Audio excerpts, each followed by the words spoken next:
La Sociedad Española de Radiodifusión presenta... Ser... ¡Viva la radio! Podcast.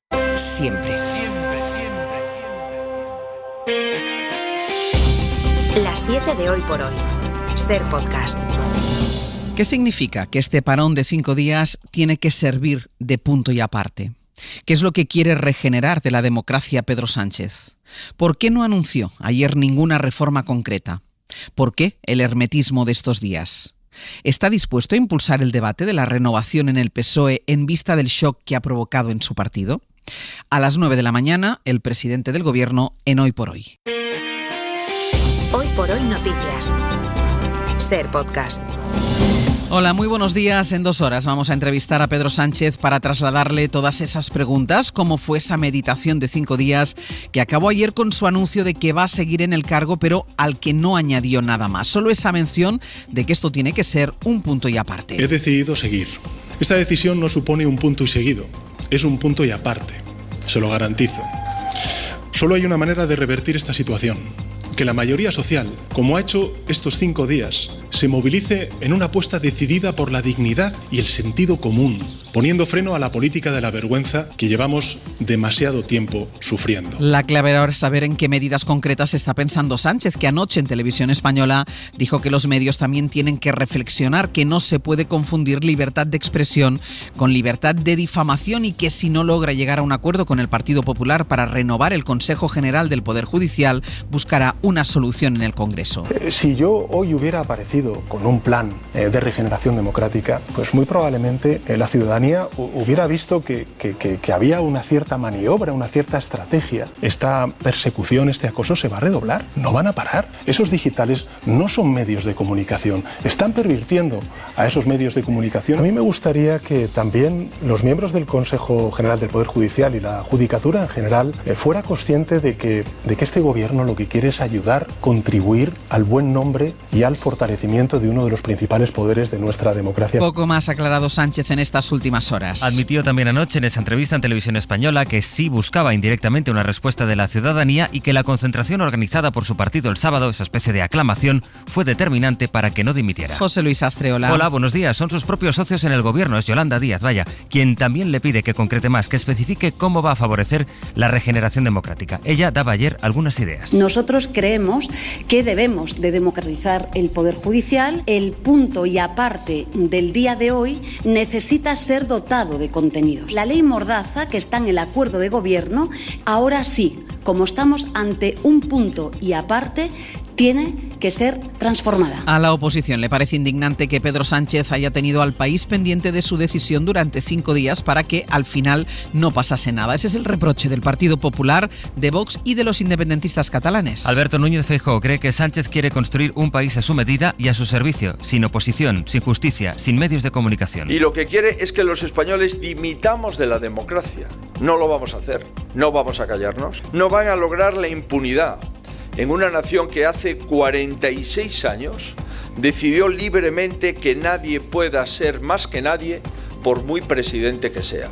Hoy realmente lo que ha habido son las amenazas de un presidente acorralado. El Partido Popular y Esquerra han denunciado al presidente del Gobierno ante la Junta Electoral porque creen que esa entrevista anoche en la televisión pública, fue un acto de campaña. También han denunciado la encuesta flash que hizo el CIS sobre Pedro Sánchez, sobre su carta y su decisión. Un sondeo que concluye que estos días han revivido al PSOE como nunca. La encuesta express del organismo público da la razón a Sánchez. Y además incluye preguntas como esta. Esto es literal. ¿Cree usted que la apertura de una causa judicial por una denuncia particular contra la mujer de Pedro Sánchez está justificada? ¿O cree que solo es una manera de meterse con Pedro Sánchez e intentar hacerle daño? Según esa misma encuesta, el Partido Socialista arrasaría si se celebrasen elecciones ahora mismo, con casi 10 puntos de ventaja sobre el Partido Popular. Hace un mes, el mismo CIS proyectaba una victoria del PP. Josué Coello, buenos días. ¿Qué tal? Buenos días. La decisión de Sánchez contenía un epílogo que conocimos poco después de escuchar al presidente. Una encuesta del CIS realizada el pasado viernes. Entre las preguntas formuladas hay una muy clara. ¿Qué debería hacer Pedro Sánchez? A la que el 36,7% 27% responde que debería dar explicaciones y continuar gobernando, un 23,6% cree que debería convocar elecciones, mientras que casi un 21% apuesta por su dimisión. También vemos cómo preguntan sobre el contenido de la carta, con resultados parejos. Un 41% piensan que Sánchez tiene razón frente a un 38,8% que no la tiene. De las denuncias contra Begoña Gómez, el CIS pregunta si son un ataque a Sánchez. Un 48,2% piensan que sí y un 30,5% creen que esas denuncias están justificadas. El CIS también incluye en esta publicación una encuesta electoral donde el PSOE se dispara, siendo la fuerza más votada con un 38,6% del voto, 6 puntos más que la encuesta anterior y casi 10 puntos por encima del Partido Popular. Pedro Sánchez cree que la investigación a su mujer por presunta corrupción en los negocios y tráfico de influencias se va a quedar en nada. Sobre este caso ha hablado el presidente en funciones del Poder Judicial, Vicente Guilarte. Ve desproporcionada la reacción que ha generado la apertura de diligencias. Estamos generando mucho ruido. Tengo que defender a los jueces. Además, no creo que haya ninguna cuestión que deba imputárseles. La relación de causa-efecto que se ha producido parece un poco desproporcionada. Ahora sabemos que el juez de la Audiencia Nacional que instruye el caso Koldo, Ismael Moreno, ha rechazado citar a Begoña Gómez, ni siquiera como testigo, porque dice que la petición está basada en informaciones periodísticas que no están contrastadas y no ve ningún indicio de delito en su actividad profesional. Es martes, último día de abril, es 30. Y hoy ya respiran más aliviados en el Partido Socialista, aunque hay muchos en el PSOE que no están de acuerdo con cómo se han gestionado estos días de reflexión de Pedro Sánchez. Creen que se ha hecho con un hermetismo innecesario. Y a todo esto recuerden que sigue la campaña electoral en Cataluña. Y sigue con Pedro Sánchez en el centro del debate. Gillian Ayala, buenos días. Y con las críticas de los independentistas en sus actos de campaña. Muy buenos días, Ángels. El candidato de Esquerra, Per Aragonés, cree que Sánchez ha sobreactuado de una forma desproporcionada y para Junts todo esto está siendo una táctica electoral del presidente del gobierno. Radio Barcelona, Sergi López, buen día. ¿Qué tal? Buen día. Per Aragonés califica de comedia los 5 días de reflexión y los considera un acto electoral. Que si Cataluña no tuviera elecciones el 12 de mayo, estos 5 días de tener a toda una sociedad en vilo no se hubieran producido. Desde Junts critican a Sánchez porque dicen que ahora se queja de una forma de hacer las cosas en la que el PSOE ha colaborado durante 40 años. En 40 anys de democràcia, en los últimos 40 años, los socialistas también han sido autores materiales o colaboradores necesarios para construir esta especie de democracia española de cartón piedra, decía Jordi Turull. También el PP criticó la decisión de Sánchez de continuar. En cambio, Salvador Illa, del PSC, asegura que la continuidad de Sánchez es la mejor noticia para Cataluña. Estoy contento porque también es una garantía de que la política desplegada en torno a Cataluña va a seguir, va a ser el mejor aliado Pedro Sánchez y su gobierno de Cataluña, ¿no? Lo cierto es que un día más Pedro Sánchez ha estado en el centro de la campaña catalana, en la que podría debutar el jueves en el acto del PSC en Sant Boi de Llobregat. Mientras tanto, en Euskadi, este impasse de Pedro Sánchez no ha tenido ningún impacto en las negociaciones entre el PNV y el Partido Socialista. Allí los dos partidos, tras su primera reunión, son optimistas. Dan por hecho que habrá acuerdo para reeditar el gobierno de coalición en Euskadi y, de hecho, hablan de un pacto ambicioso. Radio Bilbao, Isabel León, Egunon. ¿Qué tal, Egunon? Las delegaciones de PNV y PSE se sentaron con la decisión de Sánchez ya sobre la mesa. Se habían citado a las 11:30 antes de la reflexión y cumplieron. Posteriormente, el PNV optó por valorar el encuentro por escrito, lo calificó de positivo y destacó el buen clima de colaboración y la absoluta disposición de ambos partidos para agilizar plazos. Parece que la presidencia del Parlamento no va a ser un problema, que los jeltzales la retienen.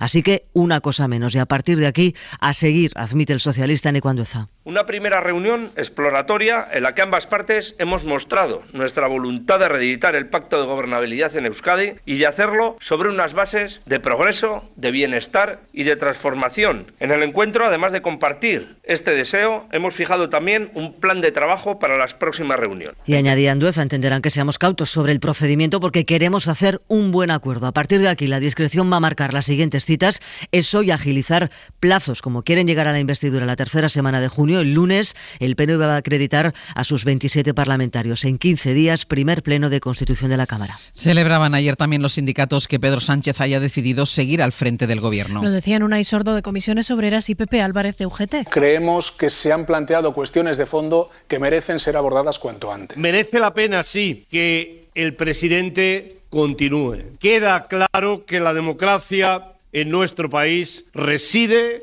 en el Congreso de los Diputados.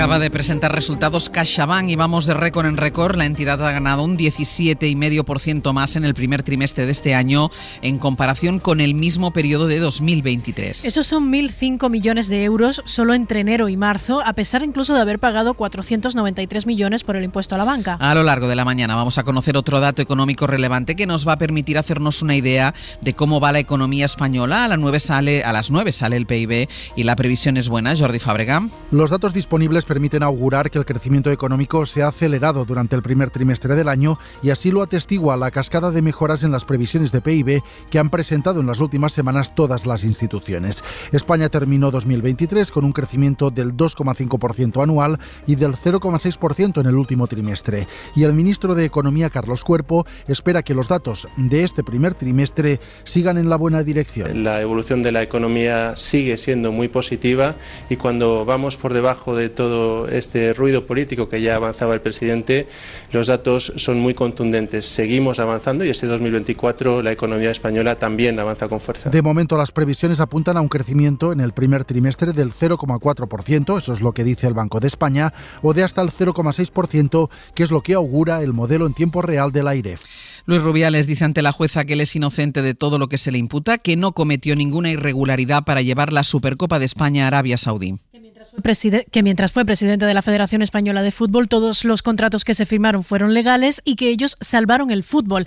Rubiales se siente víctima, dice, de una cacería judicial, y esto decía después de 4 horas de declaración. En estos 5 años hemos hecho una gestión que ahí está a nivel económico, que ahí está a nivel deportivo, creo que muy buena, eso no lo puedo poner nadie en duda.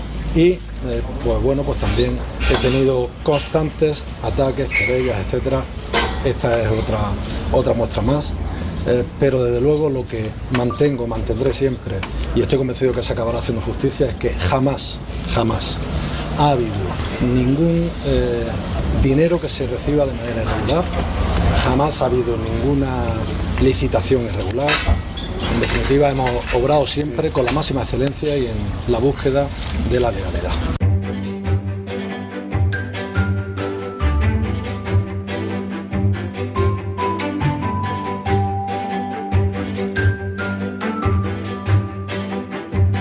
Tiempo para conocer algunas noticias locales. Hoy de Andalucía, en Radio Sevilla está Diego Suárez. Buenos días. Buenos días, Ángel. Y de Baleares, en Radio Mallorca está Mamen Municio. Mamen, buen día. Hola, buen día. Diego, empiezo por ti y por lo que ha pasado con las capitulaciones de Santa Fe, que han servido 532 años después para esclarecer el robo de un coche. Sí, el tema ha trascendido ahora. Resulta que un vecino de Córdoba viajó en febrero con su coche a visitar a unos familiares en Santa Fe, en Granada. Lo dejó aparcado apenas 1 hora y cuando volvió, pues se lo habían robado. Las cámaras de seguridad recogieron que el coche se lo llevaron unos individuos que salían fuera de Santa Fe, así que se complicaba la cosa, estaba todo prácticamente perdido, pero en algún momento, 3 meses después, los ladrones vuelven a Santa Fe y lo hacen, Ángels, en plena celebración de las capitulaciones que allí son cada año en abril. Hay actividades lúdicas, un mercado medieval, un desfile, conciertos, y para esas actividades la policía local ordena retirar los coches aparcados que hay en las zonas limítrofes al centro, así que todos los coches fueron retirados y quedó uno solo aparcado. Era el coche robado, así que la celebración de las capitulaciones, ese reparto que Colón y los Reyes Católicos hicieron de las tierras por descubrir en América después de la toma de Granada, pues han permitido 532 años después devolverle el coche robado a su dueño. Así que, 1, no hay que volver al lugar del crimen, y 2, pues Colón después de descubrir América ha descubierto también un coche robado. Claro, eso es el peso de la historia. Mamen, en Palma se ha celebrado un campeonato de speed cubing, que es resolver el cubo de Rubik lo más rápido posible. Sí, ha sido este fin de semana en Sallería de Marratxí, que ha sido el epicentro de la habilidad mental, vamos así decirlo, con la celebración del Mallorca Open de Speedcubing. El evento reunió a 95 competidores procedentes de diferentes puntos de Europa, quienes demostraron su habilidad en este desafío. Además, se trata, Ángels, de una competición avalada por la Asociación Mundial de Cubo de Rubik. Los tiempos logrados de los participantes quedan registrados en el ranking mundial, y si me preguntas quién ganó, bueno, pues un tiempo medio de 6,66 segundos y un impresionante mejor tiempo de 6,26 segundos. Yo no sé cómo hace tan rápido el cubo de Rubik. La diversidad de las edades de los participantes fue notable, desde los 6 a los 64 años, lo que para los organizadores dicen que demuestra que el cubo de Rubik es un desafío apto para todas las generaciones. Que no tiene edad. Y guerra de guerrillas, Diego, de una vecina del barrio de Santa Cruz contra un restaurante que dice que invade su intimidad. Sí, el restaurante ha abierto una terraza en la parte superior que hace que los comensales directamente, además de vistas a la Giralda, pues tengan vistas al interior de su casa. La mujer ha puesto carteles en los balcones denunciando la violación de su intimidad, pero según ABC, al no tener éxito, ha comenzado esa guerra de guerrillas para boicotear al local. Los clientes suben a almorzar, llegan al comedor que tiene unos ventanales y de pronto pues empiezan a escuchar gemidos de una película porno a todo volumen. Ha habido clientes que se han marchado corriendo. La mujer también pone a toda pastilla sonidos de animales como perros, burros, pitidos agudos, sirenas de bomberos. Hay un matiz que no es menor, Ángels, y es que en el primer piso debajo de esta mujer vive un cura, que también lo está oyendo todo. Bueno. Consecuencias de la turistificación. Parece la Rue del Percebe, el TVO. Muchísimas gracias, chicos. Un beso. Hasta luego. Vamos ya con nuestra recomendación cultural para empezar el día. Raquel García nos propone un libro. Las primeras manifestaciones contra la ley de peligrosidad, el recuerdo de un primer amor entre dos mujeres, el exilio de una maestra republicana en Nueva York, las torturas que sufrieron los militantes antifranquistas o el caso de Dolores Vázquez, una infidelidad o cómo superar un abuso sexual. Ya casi no me acuerdo, es el debut literario de la periodista Clara Morales. 13 relatos atravesados por la memoria, la íntima y la colectiva. Yo creo que es un deber la memoria, es un deber que tenemos todos, da igual a qué nos dediquemos, y además yo creo que casi no tenemos elección porque la memoria no es algo que se tenga o no se tenga según te convenga a ti.